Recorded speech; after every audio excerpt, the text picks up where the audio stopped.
자, 우리가요, 참 하나님이 성경을 이렇게 성령의 감동으로 성경 이렇게 기록해 주신 것 보면 우리는 너무나 감사합니다. 사실 우리가 성경을 가만히 읽으면요, 하나님이 어떻게 우리의 삶 속에서 역사해 가시고 이끌어 가시는가 하는 부분들을 우리는 알 수가 있습니다. 여호와 일의 은혜는, 여호와 일에는 준비하시는 하나님의 은혜죠. 이건 또 다른 말로 한다면 하나님께서 준비하신 은혜로 우리를 도와주시는 하나님이 바로 우리가 믿는 아버지 하나님입니다.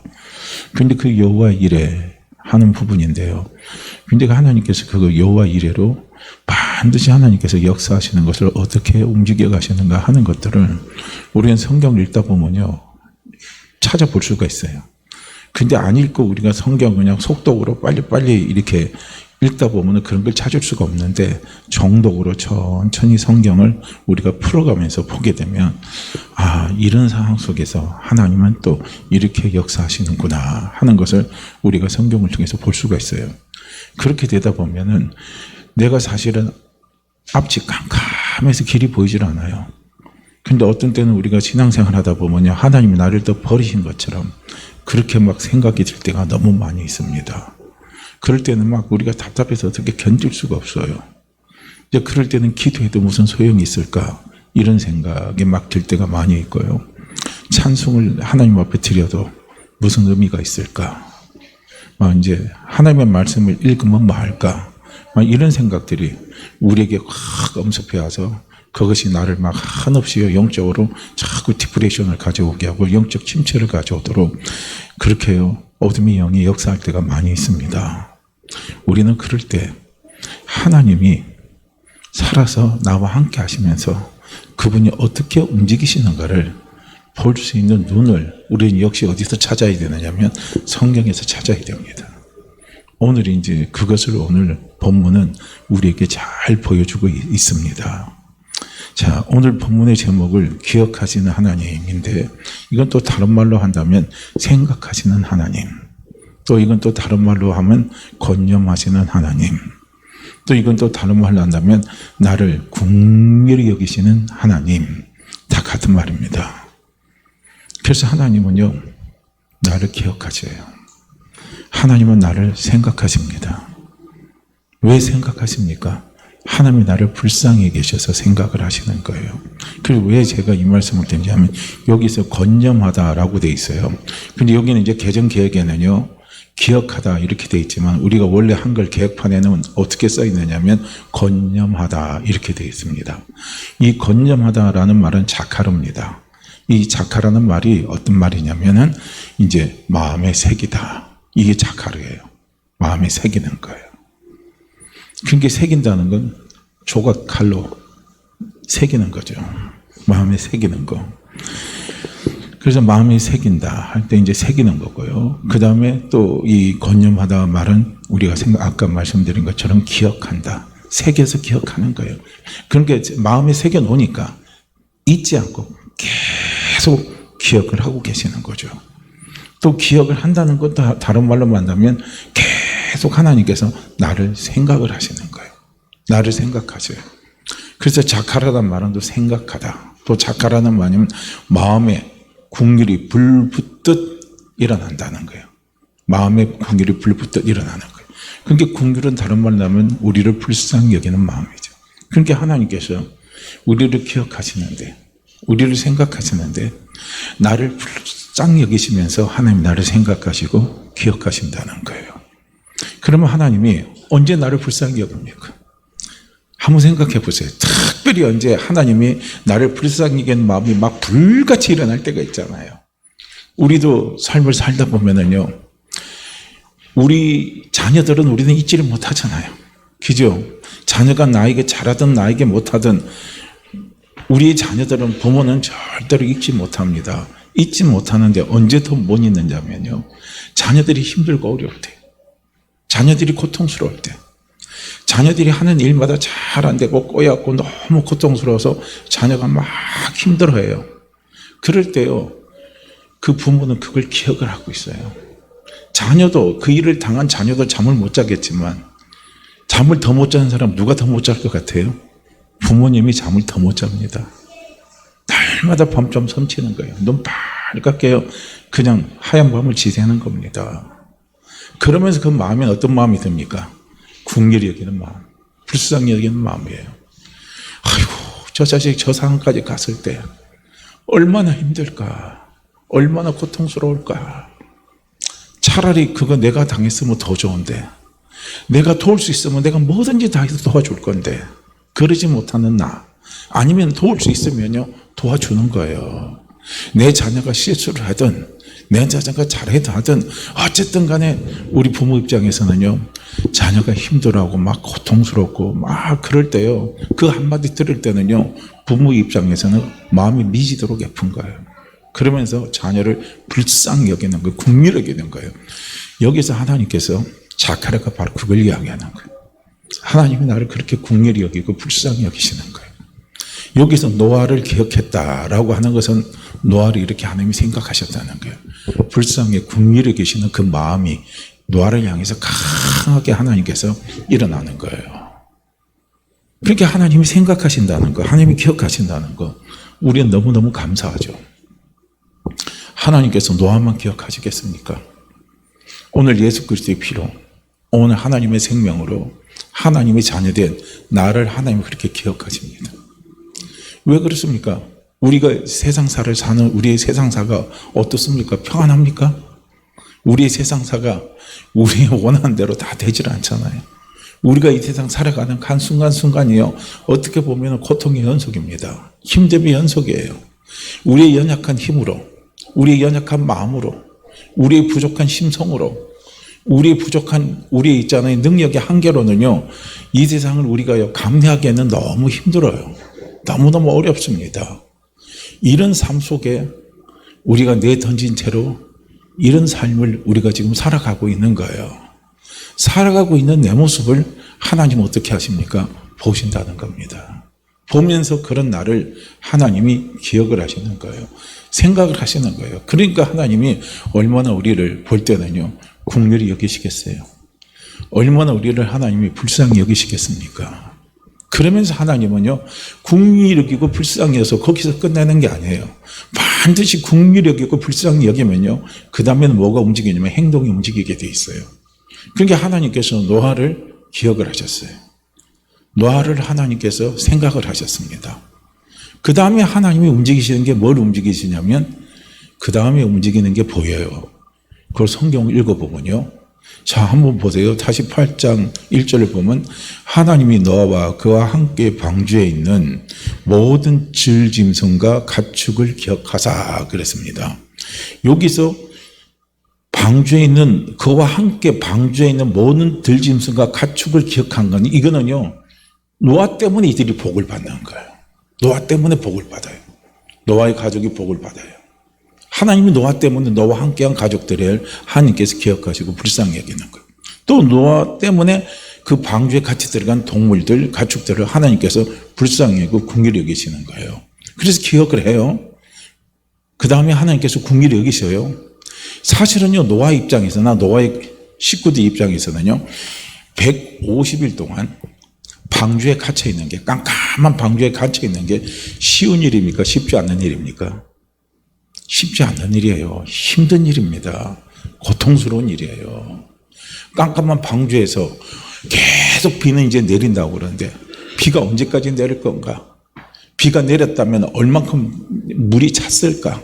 물은 또 언제 빠질까? 물이 안 빠지면 어떻게 될까? 뭐 이런 여러 가지 막 복합적인요, 이런 것들이 노아와 그 함께한 가족들에게 그런 생각들이 꼬리꼬리 물지 않겠습니까?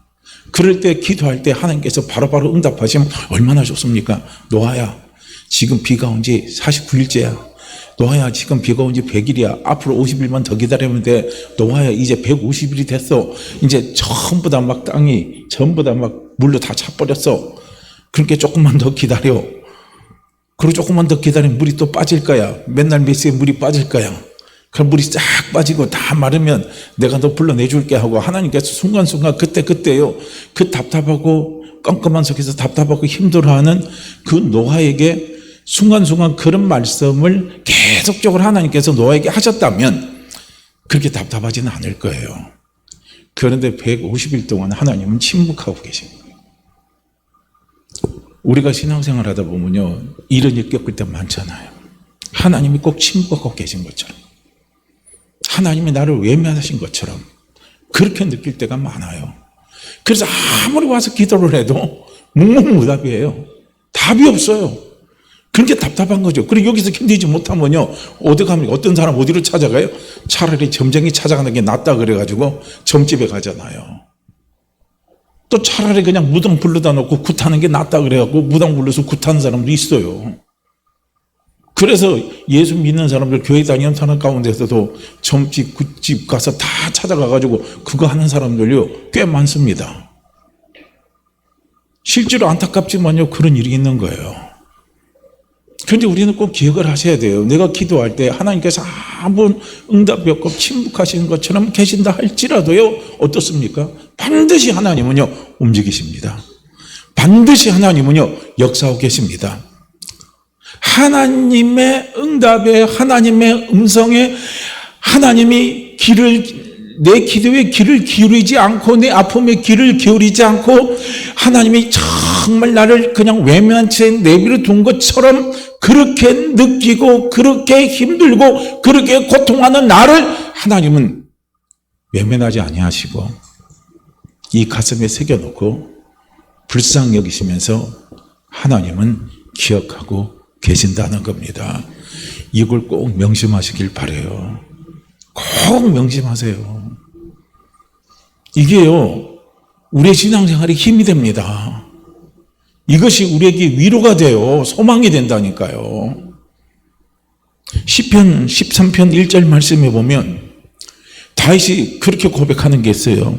여호와여, 어느 때까지니까 나를 영원히 잊으셨나이까? 주의 얼굴을 나에게서 어느 때까지 숨기시겠나이까? 하고요, 시편 13편 1절에서 다윗은 고백합니다. 그러니까 시편 14편은요 언제냐면은 다윗이 하도 자기의 삶 속에서요 사면초가 되는 위기 상황들이 너무나 많기 때문에 시편 14편이 정확하게 어느 시기에 쓰여진 거라고는 확실하게 나와 있지는 않지만은요, 그러나 시편 13편이 쓰여진 배경에는 어떤 배경이 들어가냐면은 10년 동안요 사울왕이 다윗을 죽이기 위해서 쫓아다녔을 때, 그 위기에 처했을 때, 사면초가에 처했을 때요, 그때 다윗이 쓴 시로 추정을 하고 있습니다. 그래서 여기에서 보면 어느 때까지니까 하고 그래요. 다윗이 하나님 앞에 여호와여 어느 때까지니까 이거요. 어느 때까지냐 이거요. 아단합니다. 하나님 어느 때까지냐 이거요. 이걸 다윗은 계속적으로 하나님 앞에 반복하면서 고백하고 있는 것을 볼 수가 있습니다. 하나님 언제까지? 여호와여 어느 때까지입니까? 어느 때까지입니까? 이러는 거예요. 이건 뭐냐면 다윗의 고통이 너무 심하다는 거예요. 그 심한 고통이요, 짧은 시간에 끝나는 게 아니라 그 심한 고통이 오랜 시간 지금 다윗에게 계속적으로 이어왔다는 겁니다.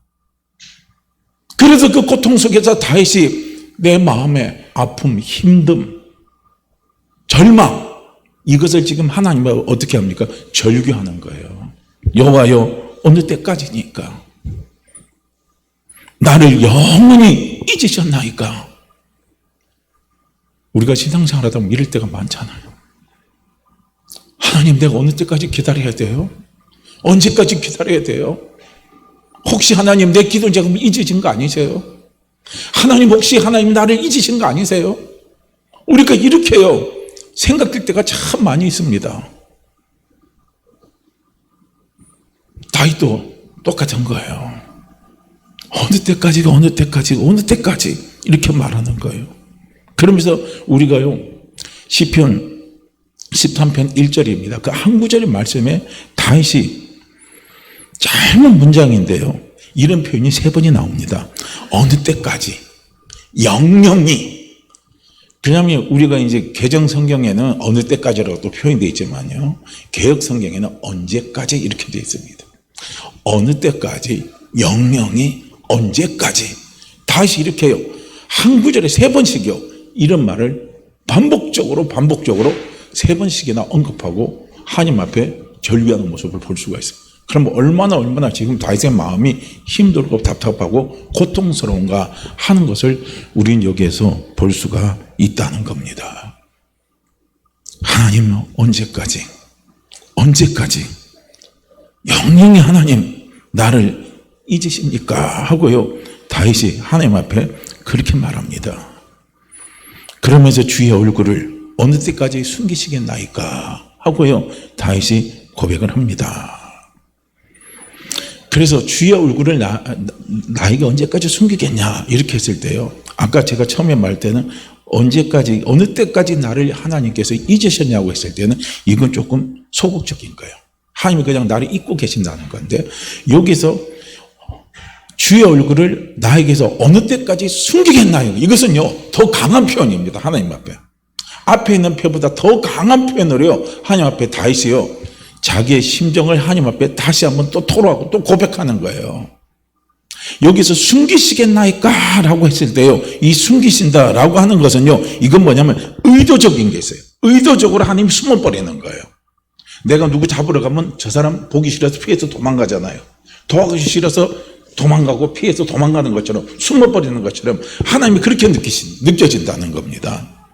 그래서 여기서 숨기시겠나이까? 라고 번역된 게 뭐냐면 타스타르입니다. 타스타르란 말은 숨어 피하다는 거예요.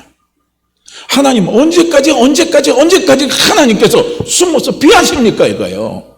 나는 지금 힘들어 죽겠고, 나는 너무 지금 고통스러워 죽겠고, 나는 지금 괴로워 죽겠어서 나는 하나님을 찾아서 주의 얼굴을 찾아서 나는 계속적으로 하나님 앞에 매달리고 있는데, 하나님은 언제까지 피해서 도망만 다시느냐 이거예요. 언제까지 피해서 하나님이요 숨어 계십니까 이거예요. 주의 얼굴을 저한테 비춰줘야 되는데, 여기서 주의 얼굴이라는 건 파네카입니다. 이 파네카라는 것은 무엇을 이야기하면 하나님의 은혜, 하나님의 영광, 하나님의 임재, 하나님의 사랑을 이야기하는 거예요. 언제까지 하나님의 은혜를 하나님께서 계속적으로 의도적으로 피하시면서 제게 은혜를 베풀어 주지 않으실 겁니까 이거예요. 언제까지 하나님은 제게 하나님의 은혜를, 하나님의 사랑을 그렇게 갈망하는데 그 사랑을 제게 베풀어 주지 아니하시고 하나님 끝까지 외면하면서 숨어 다니십니까 이거예요. 주의 영광의 임재가 제가 힘들고 고통스러울 때 그 영광의 임재가 임하면 제가 거기서 조금이라도 힘을 얻고 일어날 수 있는데, 하나님 왜 의도적으로 왜 이걸 안 주시냐 이거예요. 우리가 기도하다 보면 그런 기도가 많잖아요. 하나님 사도행전에 보세요.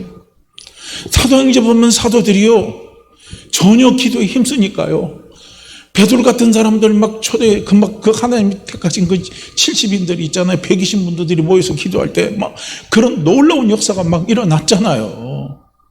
그런데 저는요 그거 사모 안 합니까? 초대교회 역사가 일어나기를 사모합니다. 제 심령에도 제 마음에도 신앙생활 잘하기 위해서, 하나님 잘 섬기기 위해서, 하나님 나라 확장 위해서 제 힘으로 안 되니까, 힘드니까 하나님 앞에 초대교회 역사했던 성령의 강한 임재의 역사가 일어나기를 사모하는데, 왜 초대교회는 일어나지 않고 왜 나에게는 하나님이 그렇게 간구하고 그렇게 원하는데 그런 것들이 일어나지 않습니까? 하고요, 우리가 하나님 앞에 꼭 하나님을 의도적으로 피해서 안 하는 것처럼 느껴지는 거예요. 지금 다윗이 그런 상태예요. 시편 13편 1절이에요. 자기는 여호와의 은혜를 구하고 여호와의 사랑을 원하고 하나님의 영광의 임재가 자기에게 임했으면 내가 이 어려운 이 힘든 시기를 이겨나갈 수가 있는데 그게 없다는 거예요. 그러니까 얼마나 힘이 들어요. 얼마나 고통스럽습니까? 그러니까 이 정도 되면요, 하나님이 나를 잊어버린 것처럼 생각하는 거예요. 하나님 나를 기억 안 한 것처럼 생각하는 거예요. 그러니까 이게 이제 지나치면 어떻게 됩니까? 하나님께 대한 포기가 안 버려요. 영적 절망감이 찾아오면요, 결국은 어떻게 됩니까? 이제 영적으로 하나님하고 관계가 단절이 되는 상황까지 올 수도 있다는 거예요. 참 무섭죠. 그럴 때 우리는 어떻게 해야 되느냐? 성경에서 찾아야죠. 답은 성경밖에 없습니다. 할렐루야. 답은 하나님의 말씀밖에 없어요. 노아도 150일 동안 답답하고 답답해요. 어떻게 할 줄을 몰라요. 상황이 어떻게 변화된지를 몰라요. 그냥 답답해 있는데 그런 노아를 하나님께서 기억하시고 그 노아와 함께한 그 가족들을 기억하시고 그 가족들을 하나님께서 기억하셔서 불쌍히 여기셔서 하나님이 생각하시는 거예요. 생각한다는 걸 그 다음 단계로 움직이시는 거예요. 그게 여호와 이레입니다. 그러니까 하나님께서 노아를 기억하시고 여호와 이레로 하나님께서 그 다음 단계로 역사하시는 역사의 흐름이 어떻게 나옵니까? 하나님이 바람을 불게 하사 그러죠. 바람이 부는 거예요. 르하입니다. 바람이에요. 바람이 붑니다. 할렐루야. 여기서 바람은 자연적인 바람도 이야기해요. 근데 또 여기서 바람이라는 건 성경은 여러 의미가 해석되는데 르하라는 의미가 바람이 자연적인 바람도 말하는 거고요. 르하라는 것은 뭐냐면 성령입니다. 성령의 바람이 부는 거예요.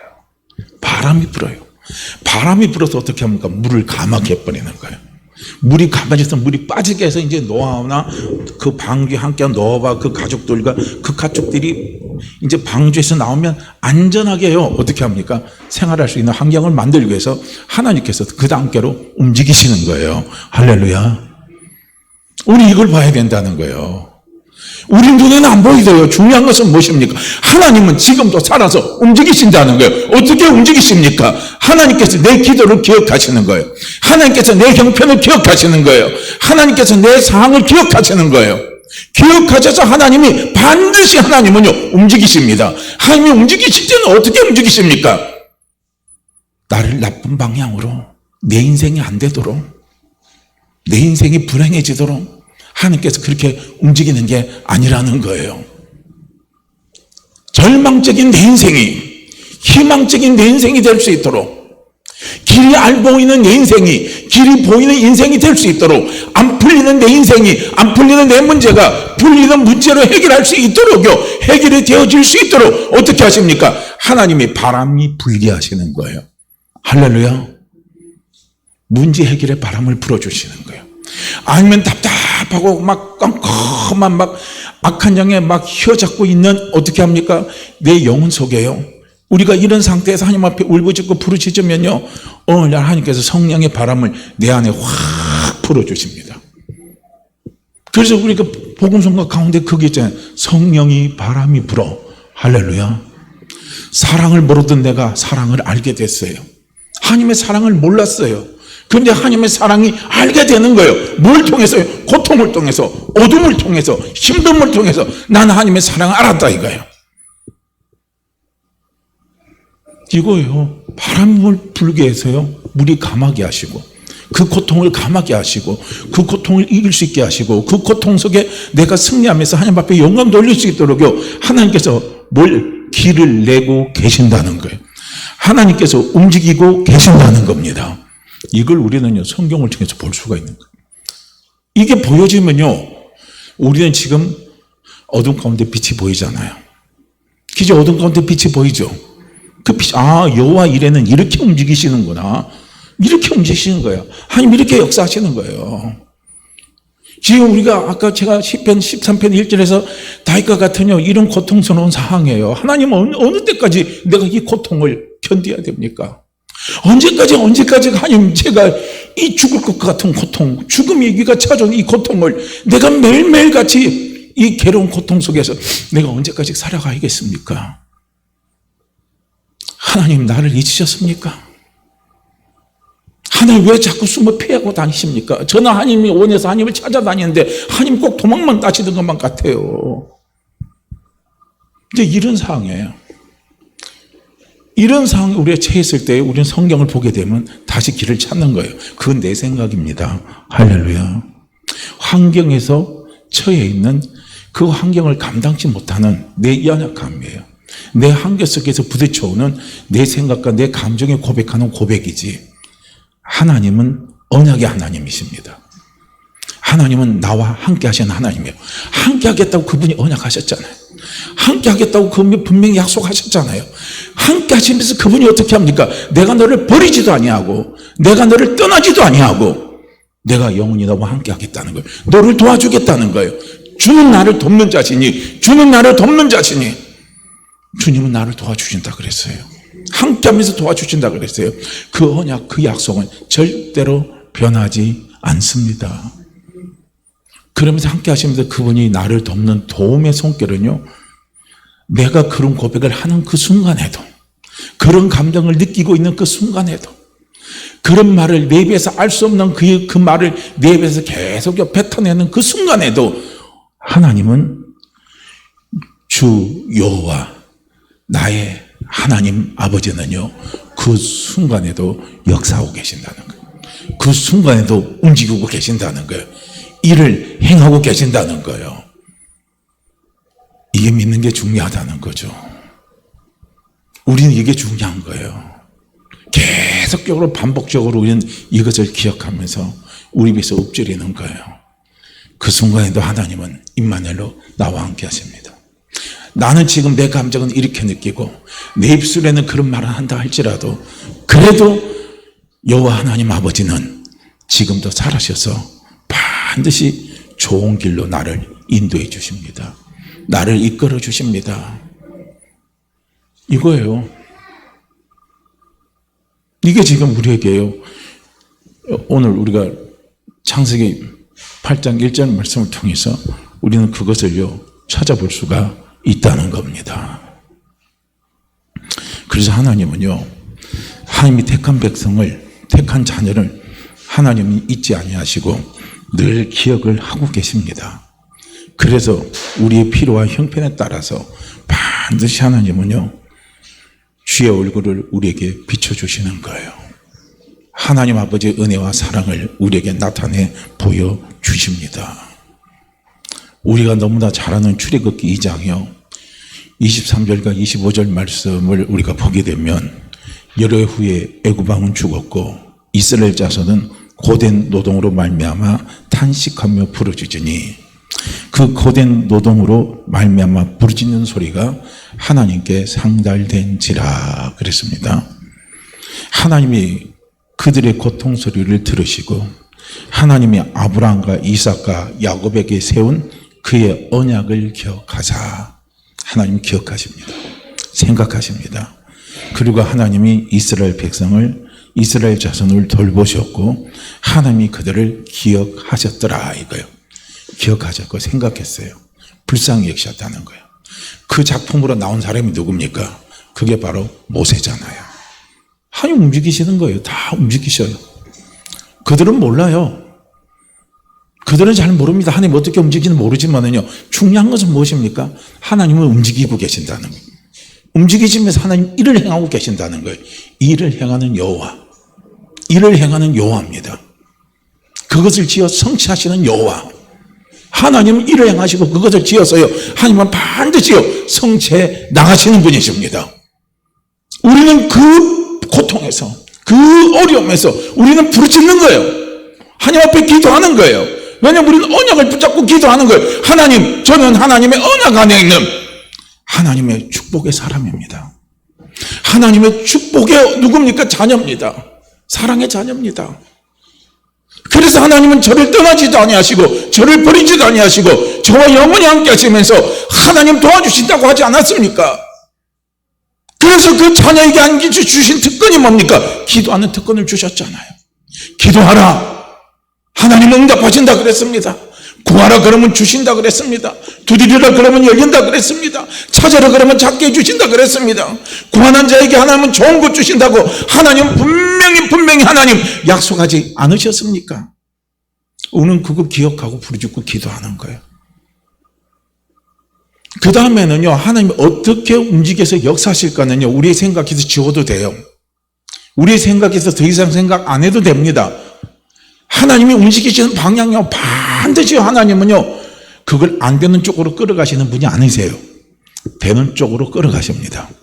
되게끔 하나님이 역사하시는 거예요. 내 부르짖는 그 소리에 하나님은요, 되게끔 역사하시는 거예요. 우리는 그걸 보면서 하나님 앞에 기도하는 거예요. 그러면 하나님은요, 이미 기도하는 순간에 하나님 뭔가 움직이시는, 하나님이 움직이는 손길이 지금 함께 하고 있다는 거예요. 우리는 몰라요. 우리는 못 느껴요. 우리 눈으로는 볼 수가 없습니다. 그러나 어떻게 합니까? 말씀으로는 볼 수 있습니다. 말씀으로는 느낄 수가 있습니다. 말씀으로는요, 우리가요, 눈으로 볼 수 있어요. 느낄 수가 있습니다. 들을 수가 있어요. 그런데 뭡니까? 우리의 육신적인 눈으로는 볼 수가 없고 느낄 수 있고 들을 수는 없지만요, 말씀으로는 볼 수 있고 들을 수 있고 느낄 수가 있습니다. 말씀에 나오잖아요. 그래서 우리는요, 말씀을 봐야 된다는 거예요. 그래서 우리는 말씀을 들어야 된다는 거예요. 들으면 보이는 거예요. 들으면요, 느낄 수가 있는 거예요. 아, 하나님은 지금 이렇게 움직이고 계시는구나. 하나님 이렇게 역사에 가시는구나 하는 것을 우리는 보는 거예요. 자, 또 우리는요, 시편 49편요, 14절에서 17절 이제 말씀을 보시게 되면, 이제 보세요.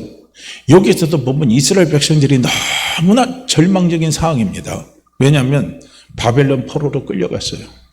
그렇게 바벨론 포로 생활을 70년을 하고 있는 상황입니다. 그러니 얼마나 절망적인 상황이 됐을까요? 그 절망적인 상황 속에서 이스라엘 백성이 하나님 앞에 부르짖는 소리가 이 소리예요.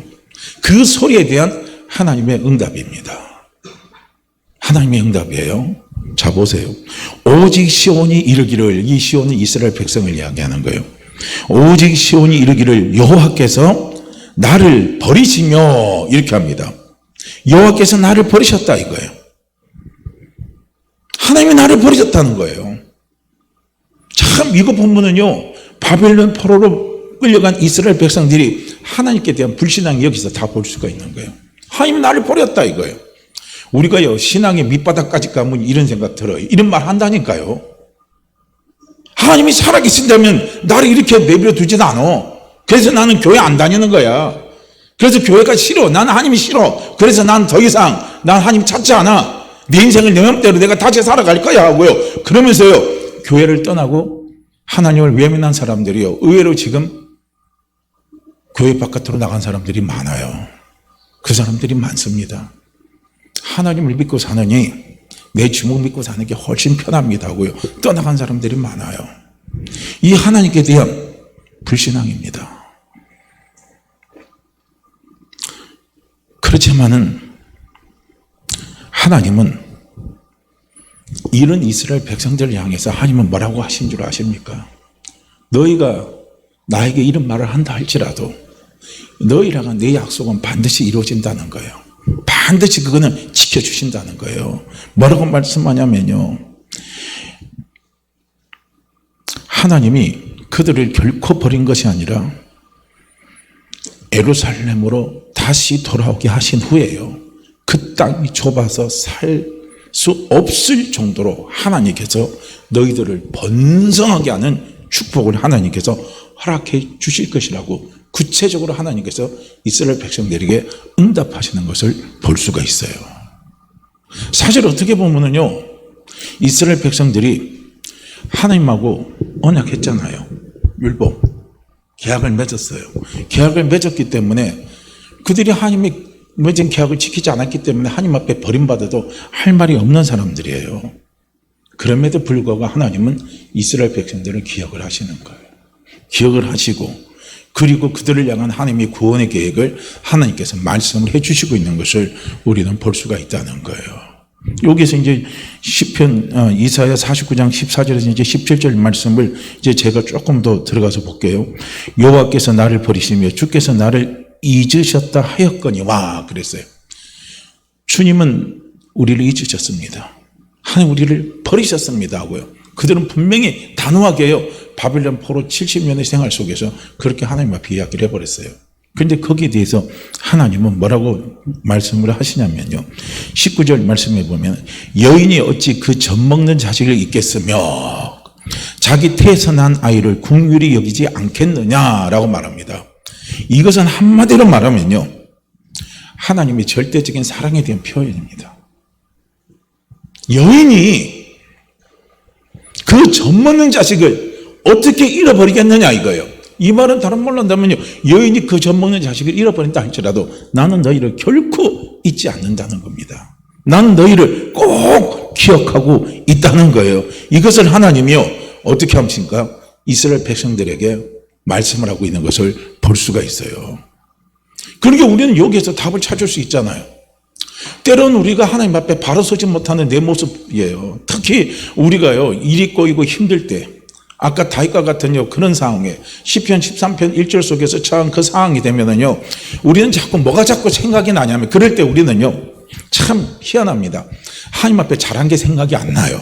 잘한 게 하나도 생각이 안 나요. 우리는 자꾸 생각나는 게 뭐만 생각납니까? 하나님 앞에 불순한 거, 하나님 앞에 불순종한 거, 하나님 앞에 잘못한 것들이 막 굴비 엮여지시요, 쫙 엮여서 나갑니다. 그러면서 그것이 온전한 해결을 이루어가지고 통해 자복으로 연결되면 더 좋은데요. 그것이 이제 그때 뭐로 또 많이 역사하냐면 정죄로 옵니다. 정죄로 와요.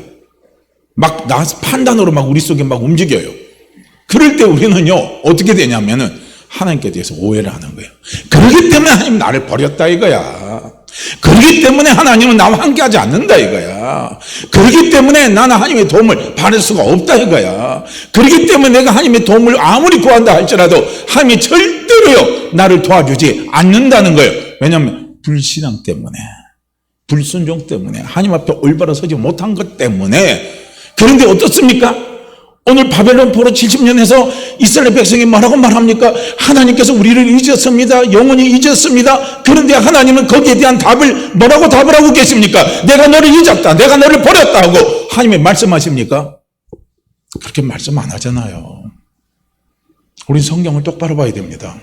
그렇게 말씀 안 해요. 나 너 버렸다. 나 너 잃어버렸다. 나 너 생각도 안 한다. 네 가진 놈 있으나 많아 필요가 없다 이거예요. 우리 인간은 그럴 수 있죠. 하나님은 그렇지 않아요. 뭐라고 말씀하십니까? 여인이 어찌 그 젖먹는 자식을 잊겠으며 자기 태어난 아이를 국리를 여기지 않겠느냐 이거예요. 불쌍히 여기지 않겠느냐 이거예요. 나는 그런 너를 불쌍히 여기고 있다 이거예요. 불쌍히 여기고 있으면서 나는 너를 기억하고 있다는 거예요. 나는 너를 생각하고 있다는 거예요. 그래서 언젠가 나는 너를 회복시킬 거라 이거예요. 언젠가 내가 너를 회복시킬 거다. 언젠가 내가 너를 다시 일으켜 세울 거다. 다시 일으켜 세우면 너도 놀랄 정도로 하나님의 큰일을 할 수 있는 사람이 될 수 있어. 내를 할 수 있는 사람이 될 수 있어. 너도 큰 일꾼이 될 수 있어. 그 일꾼으로 내가 너를 세워줄 거야. 하나님이요, 그렇게 우리에게 말씀하시는 거예요. 그때 하나님이 뭐라 하냐면 너를 괴롭히는 자들 다 떠나게 하고 너희가 예루살렘으로 귀환하면 그 예루살렘 땅이 좁을 정도로 그만큼 번성의 축복을 허락해 주겠다 이거예요. 그들은 그렇게 했어요. 이렇게 했어요. 그들이 바벨론 포로 생활을 한 건요, 그들의 하나님 앞에 그들이 행한 신앙적인 결과에 의해서 온 겁니다. 그렇지만 하나님은요, 그들을 버리지 않았다는 거예요. 이게 중요한 대목입니다. 하나님은 절대 우리를 안 버리십니다. 하나님은 절대요, 하나님 나를 버리지 않으시고 절대로 하나님 나를 포기하지 않으셔요. 우리는 그걸 아시면 돼요. 포기는 내가 하고 버렸다는 오해는 누가 합니까? 내가 하는 것이지 하나님은 절대로 그러지 않으시는 분입니다. 그걸요, 이사야서 49장 14절 17절 말씀은 반복해서 이야기하는 거예요. 자, 그리고 자기 태어난 아이를 국리를 여기지 않겠느냐 이렇게 말하면서요, 이제 그 다음 또 보세요. 그들은 혹시 잊을지라도, 사람은 혹시 잊을지라도 나는 너를 잊지 아니할 것이라 그랬습니다. 나는 너를 잊지 아니한다는 거예요. 그렇게 계속적으로 하나님은 뭡니까? 나는 너를 잊지 않고 기억한다. 나는 너를 잊지 않고 기억한다고 하나님 계속적으로 하나님께서 말씀을 하고 있는 것을 볼 수가 있습니다. 이런 부부 하나님의 마음에 대해서요, 다윗도 심정적으로 고백한 게 있어요. 시편 27편 10절 말씀에 보면 내 부모는 나를 버렸으나 여호와는 나를 영접하시리이다. 내 부모는 나를 버릴지 몰라도 하나님은 항상 나를 영접한다는 거예요. 얼마나 중요한 대목입니까? 얼마나 중요한 확신입니까? 하나님 계속 말씀하는 그런 게 우리는요, 자꾸 신앙생활 할 때 오해를 풀어야 돼요. 누구에 대한 오해를 풀어야 됩니까? 하나님께 대한 오해를 풀어야 돼요. 원래 못난 놈이 못난 생각하는 거예요. 우리는 하나님 앞에요, 다 못난 사람들입니다. 저도 못나고 우리 성령들도 못나고요. 정말 하나님 앞에 우리 인간은 전부 다 못난 사람들입니다. 그게 못난 사람이니까 자꾸 못난 생각만 하는 거예요. 그 못난 생각을 하고 있는 우리에게 하나님은요, 계속적으로 네 못난 생각으로 나를 오해하지 마라 이거예요. 네 모자란 생각으로 나를 오해하지 말라는 거예요. 지난주도 말씀드렸죠. 저는 욥기서를 통해서 제가 깨달은 것은 뭡니까? 인내를 깨달은 게 아니에요. 못난 생각을 하고 있는 자기 자신을요, 욥이 깨달은 겁니다. 할렐루야. 하나님은 욥의 고난을 통해서 못난 생각을 하고 있는 욥 자신을 보게 하시고 그것을 내려놓게 하시고 그것을 내려놓으니까요, 놀라운 회복의 역사가 일어나 버리잖아요. 오늘 우리도 마찬가지인 거예요. 우리의 못난 생각을 딱 내려놓는 순간에요, 하나님의 회복의 역사를 가져다 주시는 거예요. 그런데 못난 생각이 계속적으로 나를 지배하고 나를 다스리고 거기에 우리가 얽매여 있으면요, 그 속에 어떻게 합니까? 못나게 행동을 하게 하고 못난 결과를 나오게 만드는 그 악한 영이 그 속에 까리를 끌고 역사를 해버리는 거예요. 그래서 우리는 영을 분별하시라는 거예요. 나는 못난 생각을 할지라도 하나님이 절대로 나로 하여금 못난 생각 속에 빠지도록 하나님께서 그 방향으로 이끌어 가시는 게 아니라는 거예요. 그러나 사단은 그 방향으로 이끌어 갑니다. 악한 영은 그 방향으로 이끌어 가는 거예요. 그러나 우리 성령은요, 그 방향으로 이끌어 가지 않으시는 분이 하나님의 영이시고 성령이십니다. 그래서 우리도 그걸 보셔야 돼요. 영분별을 해야 된다는 거예요. 우리가 기도할 때 뭐 영분별하는데 뭐 이거는 뭐 갑자기 보니까 이거는 뭐 성령영이, 이거는 뭐 악령영이다, 눈에 보이고 후두리하게 보이게 하는 것도 그것도 하나의 은사일 수도 있지만은요, 그것보다 더 정확한 것은요, 말씀을 통해서 확실하게 분별해서 보는 게 더 정확한 겁니다. 확실해서 봐야 돼요. 그래서 못난 것을 통해서 못난 생각하고 못난 결과가 올 것이라고 거기에 푹 빠져서 달려가게 하는 영은 그건 악한 영이에요. 그건 성령 역사하시는 게 아니에요. 그건 사단의 영입니다.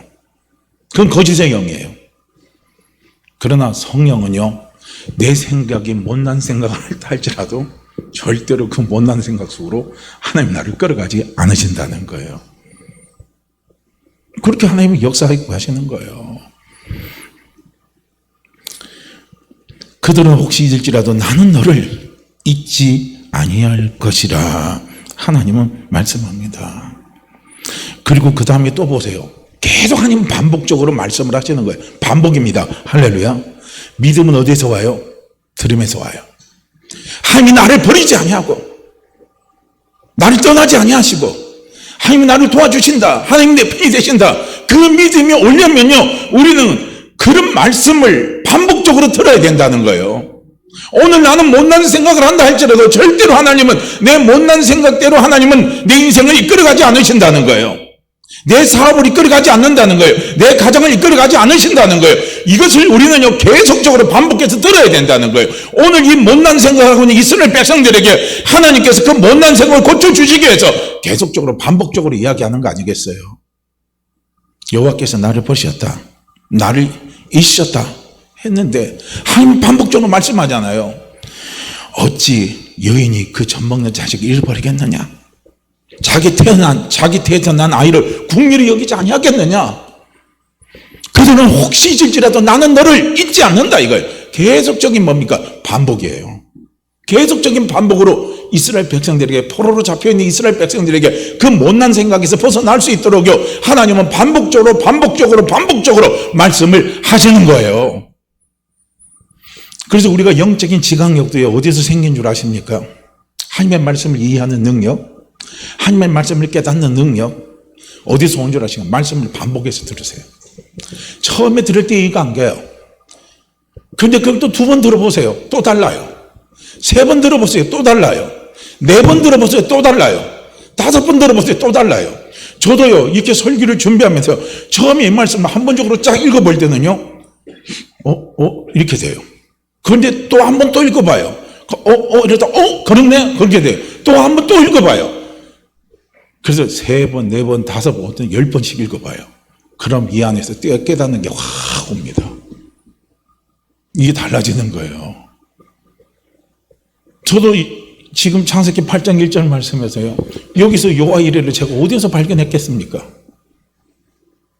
읽다가 보니까요, 이게 있네? 이게 있네? 하는 게 이게 보이는 거예요. 아, 하나님 그렇게 움직이시는구나. 그렇게 역사에 가시는구나. 이걸요, 보여지는 거예요. 그러니까 우리는요, 자꾸요, 한 말씀이라도 계속 반복해서 봐보시라는 거예요. 많은 것을 우리가 소화하면 좋은데, 많은 것을 소화하지 못하면 한 말씀이라도 천천히 반복하면서 보시라는 거예요. 그게 우리에게 중요한 겁니다. 그래서 하나님이 이제 반복하는 거예요. 그 다음에 뭐라고 합니까? 내가 너를 내 손바닥에 새겼고, 이합니다. 얼마나 강력하게 표현합니까?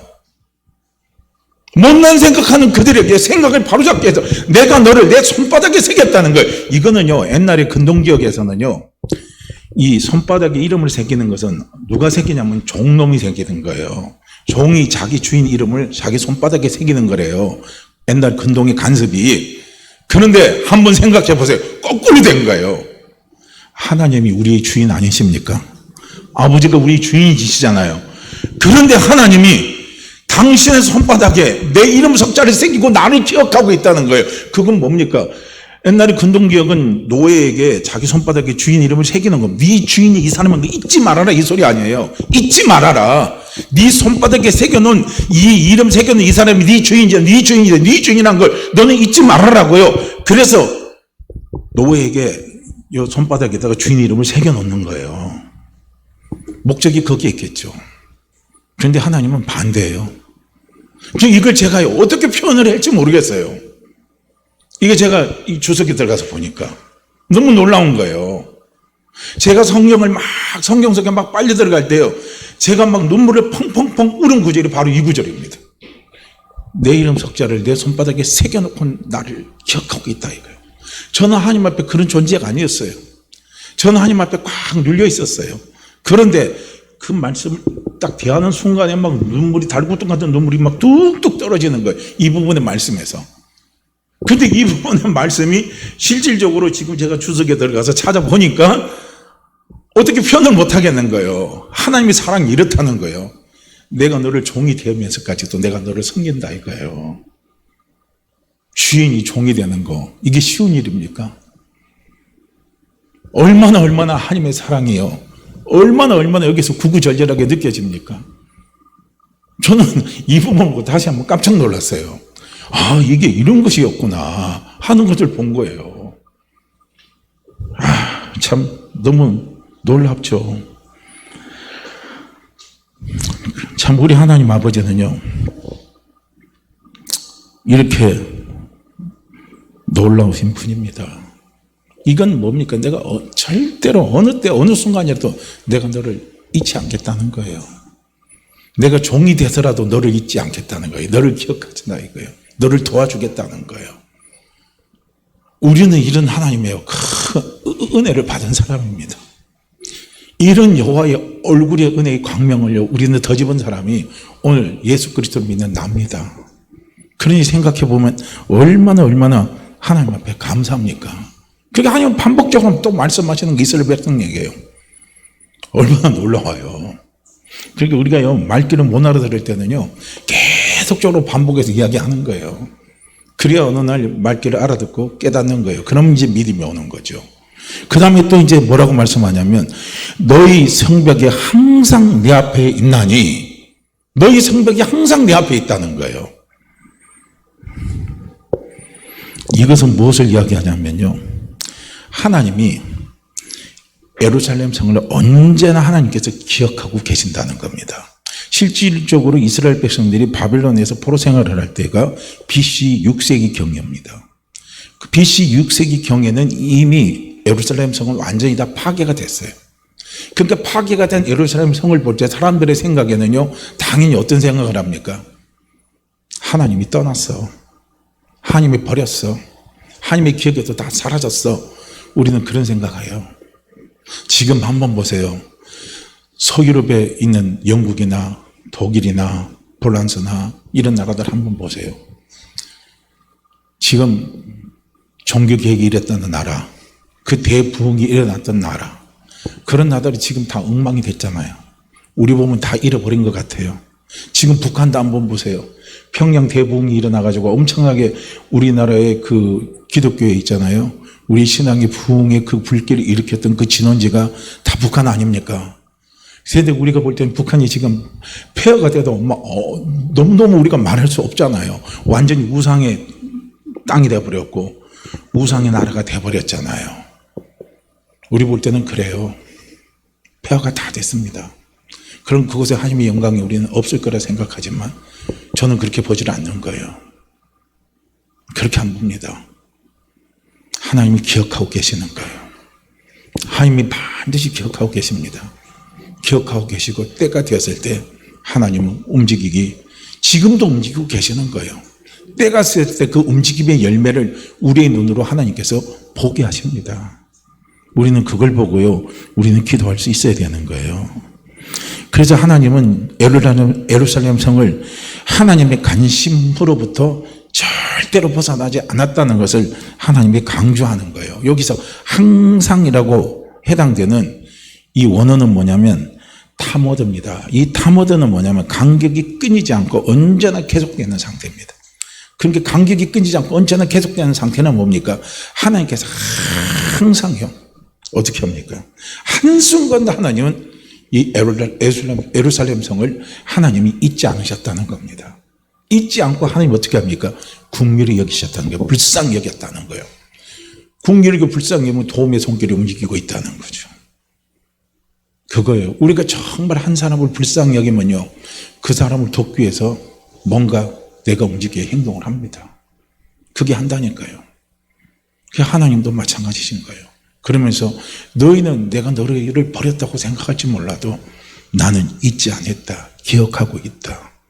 생각하고 있다. 불쌍히 여기면서 생각하고 있다.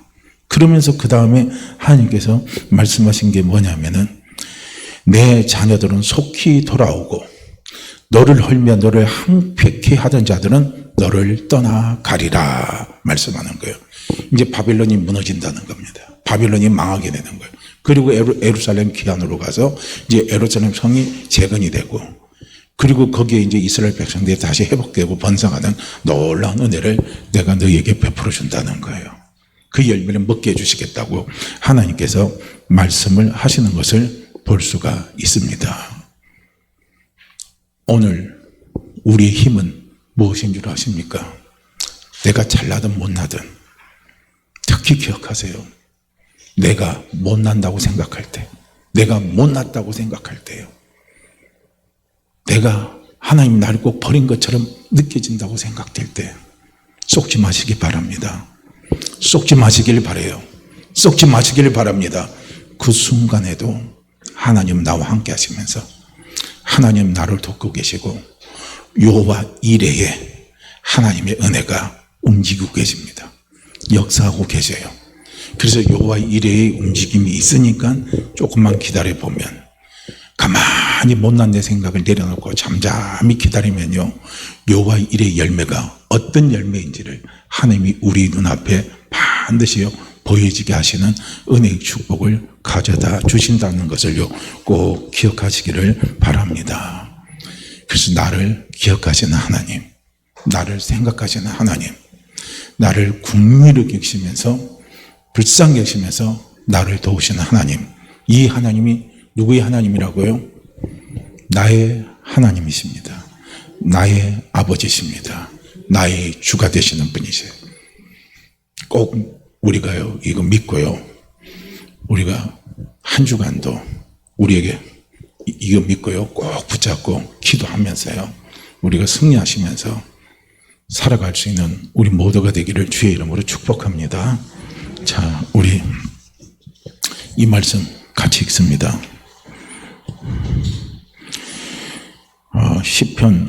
이사야서 49장이요 16절 말씀이요. 내가 너를 같이 읽죠. 내가 너를 내 손바닥에 새겼고 너희 성벽이 항상 내 앞에 있나니 내가 너를 내 손바닥에 새겼고 너의 성벽이 항상 내 앞에 있나니 내가 너를 내 손바닥에 새겼고 너의 성벽이 항상 내 앞에 있나니. 아멘. 자, 우리 이 시간 함께 같이 기도합니다. 나를 기억하신 하나님 감사합니다. 나를 생각하신 하나님 감사합니다. 내가 못난 생각을 하더라도 그 순간에도 하나님께서 나를 기억하시고 나를 불쌍히 여기시면서 하나님의 도우심에 여호와의 일의 은혜가 함께 하심을 감사합니다. 그 믿음으로 살아가게 하옵소서. 그 믿음으로 충만하게 하옵소서. 오늘 이 시간 우리 함께 같이 기도합니다. 우리 함께 같이 기도합니다. 오 할렐루야. 하나님 아버지 참으로 감사하고 감사합니다.